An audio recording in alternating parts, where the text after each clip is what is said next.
Hello, internet world. How's everyone doing today? Alright, so I got this cool vacuum, and it has this handy dandy remote control. Very fun to steer around my household. And this remote kind of reminds me of the old fashioned TV remotes back in the 60s. Did they even have TVs back then? That was just my guess. I'm pretty sure TVs were invented about only 100 years ago. Alright, so let's go ahead and check up on a kiddo here. Looks like she's doing some math problems on her iPad, and I think I need to get her attention. Maybe I'll just run over her foot.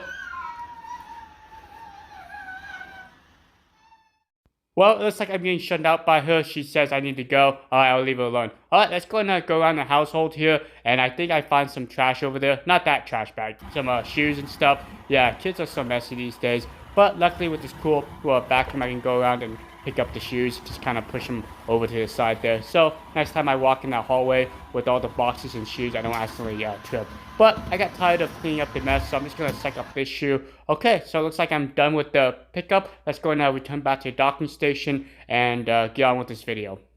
Okay, so most of these robot vacuums these days have an application which you can install on your Android device like your tablet or your iPhone, your iPad. Now, most of these robot vacuums are pretty straightforward when pairing. I had no issues pairing up this robot vacuum, and you can see that live map there, and I'm able to create an area within a floor plan, or you can do rooms, which is pretty cool. Most of these robot vacuums have this capability, but in this video, I want to show you how well the robot vacuum navigates. So for this demonstration, I have like this random shoe in the middle of my hallway, a bathroom scale. Yes, this is very realistic, but kind of shows how this vacuum navigates the real environment. Also, off to the left there is just kind of like a lip. You notice that the robot vacuum can kind of lifted up, so it's not going to pick up along the edges, but I like to showcase how well it's able to navigate these little pylons, or what they call pillars. So you can see it just kind of goes along the edges, doesn't get lost or anything. And I'll speed up this part of the footage so you guys can see how well it navigates the shoestring and also the bathroom scale.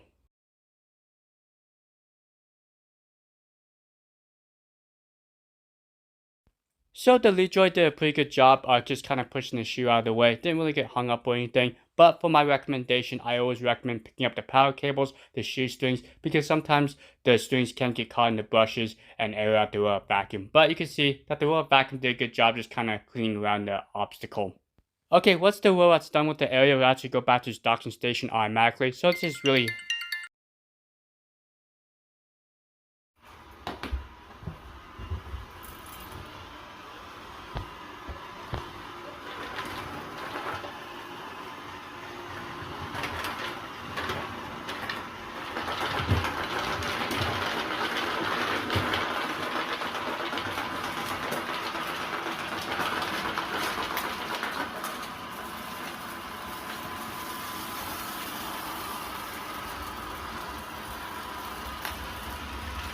So for this test, I tried a mixture of almonds, small pieces of cereal, rice, and you can see it did miss quite a few pieces along the edges there. So maybe having it go around a second time might help.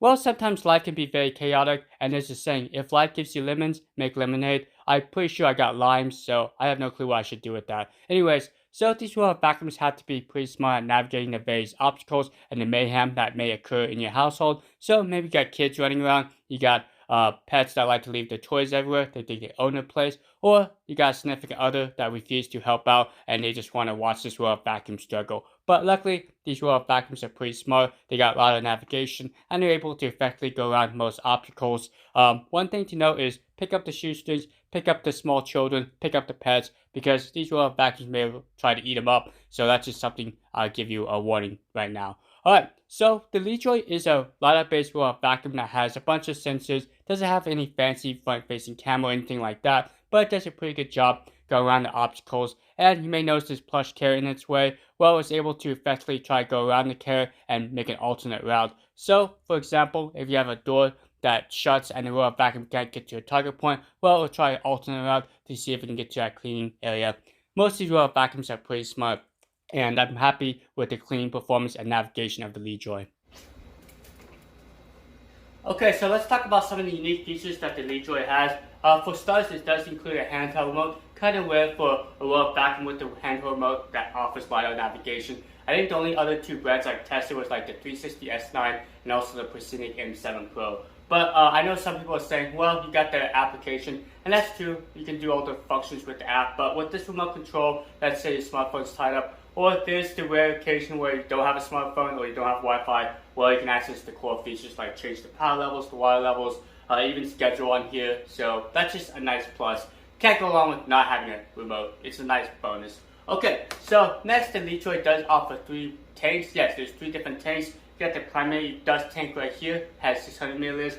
Also, you got this tank that kind of pops up. This is a little bit smaller, great when you need to mop and dust at the same time. And finally, you got your water tank.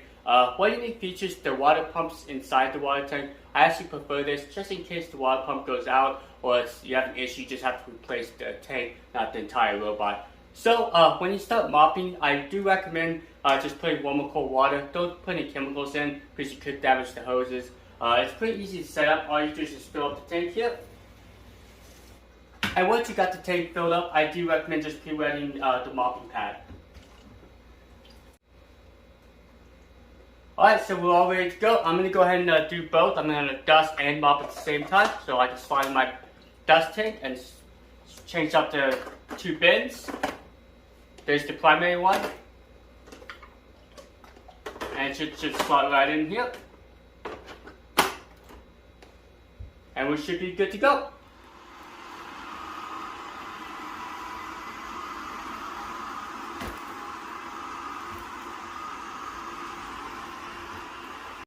Show you the application real quick. It's called the Lejoy Home. Now, one thing that kind of stood out is these quick toggles. You can actually change the mode. You can also change the vacuum levels directly right here. You don't have to actually go into the menu of the robot. Also, under the Smart Automation tab, you actually can tell the vacuum to go clean based on weather changes. So basically, temperature, humidity, sunrise, sunset, wind speed. So for example, if I want the vacuum to go out and clean at 60 degrees, I do have the option. But you can take it a step further. So at night, you can actually change the volume level or turn on Do Not Disturb. Or you can even reset the map. For example, maybe in a week or so, I don't want the map anymore. You can reset that. I'm not sure why you want to do that, but those options are there. There's a ton of different automation options. Okay, so let's just go and jump into the main menu. So this is basically the same interface most vacuums have. You got the main map here. You have the zigzag, you got spot, you got room select, you got zone. Also, you can do area editing and you can do no-go zones as well. So nothing new. You can tell the vacuum to stay out of a certain area. Also, you can do a line as well. So this is nice if you have an area like water bowls or like entryway you don't want the vacuum to go to. You can actually block off that area.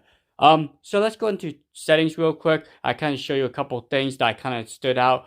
For example, manual, you do have a remote control, kind of redundant since you do have the handheld remote, but my favorite part is the map management. Yes, you can save multiple maps, and it does allow the user to select what map they want. I think all vacuums should do that. Now, for the timer, it's kind of basic. I kind of wish they had the ability to tell it to go to a certain room at a certain time, but you can tell the vacuum to shut off if you want. Not sure why you want that, but that option is there.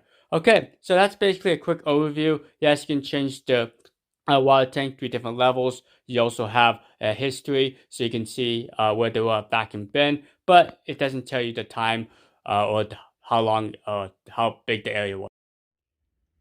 Okay, so let's have a look at the remote here. It's actually a pretty nice looking remote. You got this LCD display up top here. So all I have to do is just press and hold down the clock button for a few seconds, and you can see it's flashing. Now I can actually change the date and time. So you can see it's Friday. I can also press the play pause button to change the actual time. So this makes it really handy to set the scheduling and the time. So that's really cool that you got the time directly on the remote. And once you're done, just press the clock button again, and it sets the time for you. Okay, so you also have to return to home. You got this auto function. It's like a zigzag pattern. Also, your directional control pad. You play pause. You can actually change the power settings here, and there's like a little fan indicator. So each little fan blade represents 1 power level. Also, you got the scheduling right there. Edge mode. You can switch between the spot clean function. And you also have water level as well, which is represented right there. There's 3 different water levels, and finally set the clock. So I really like the remote, and it's infrared remote, and it just takes 2 AAA batteries. Well, I guess I don't know where to put the remote. Should I put it on top of here, or should I put it there? I kind of wish there was like a little docking station. Alright, so let's go and look at the vacuum itself. It's a pretty nice looking vacuum. I should probably take off the wrap, but I really like the design of it, so I left it on. Okay, so you got your Lidar sensor right here, and it is clickable. You can see it moves around. So low hanging furniture it will let the robot know that there's low-hanging furniture. So one unique feature is this guy does have a speaker. Also, you got your physical power switch, and you can actually charge the robot directly if you don't want to use the docking station. And this is your very large dustbin, and this is your air vent. One thing I noticed, it does kind of blow the debris around, so I do recommend low power if you got some light debris. Okay, so here's underneath the robot. So you got your dual side brushes, you got 3 clip sensors. Also, you got your front wheel caster with your charging contacts. One nice thing is this thing does have a 3200 milliamp hour battery. It gives about 100 minutes of runtime, and you got to remove it and replace the battery with these 2 screws here. Here's all your legal information, and these adjustable wheels did a pretty good job going over most terrain. Now let's check the extractor bar here. So this is your combination extractor bar. You got your bristles, your nice silicone, and it did a good job resisting the hair tangles. There's only a few hairs wrapped around, but unfortunately you cannot remove the ends. I kind of pulled on them, twist them, so that's just something to consider. Okay, so you're probably getting tired of hearing my jolly voice, so I'm going to go and wrap up this video so it's not crazy long. Alright, so the pros of the Lejoy LD20 is it does have a handheld remote. I know some people think it's kind of redundant, but I actually like the remote control, just so I don't have to pull out my smartphone every time I want to start doing a vacuum or change power levels. Next, let's talk about the cons. I think the biggest cons is the air vent placement. Kind of blows the small light debris around, as you can see in the clean video. So that's just something to consider. May have to run this guy multiple times.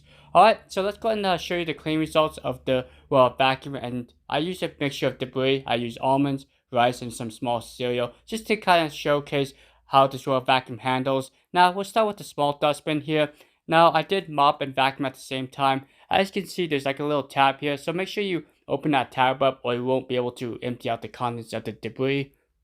Okay, so here's a look at the water tank. You can see it's still fairly full, about 3/4 full, just by doing my kitchen area. Now, I believe the water tank itself is about 300 milliliters, and you can see the dust and debris on the washable mopping pad. Now, let's take a look at the primary dust tank. It's about 600 milliliters. As you can see, it's very large, so I didn't have to really empty out as often. One thing to note is it's kind of tricky to open up the flap, but once you get the hang of it, it shouldn't be too bad. Alright, have a great rest of the day, be safe out there, and thanks so much for watching. Alright, see you later.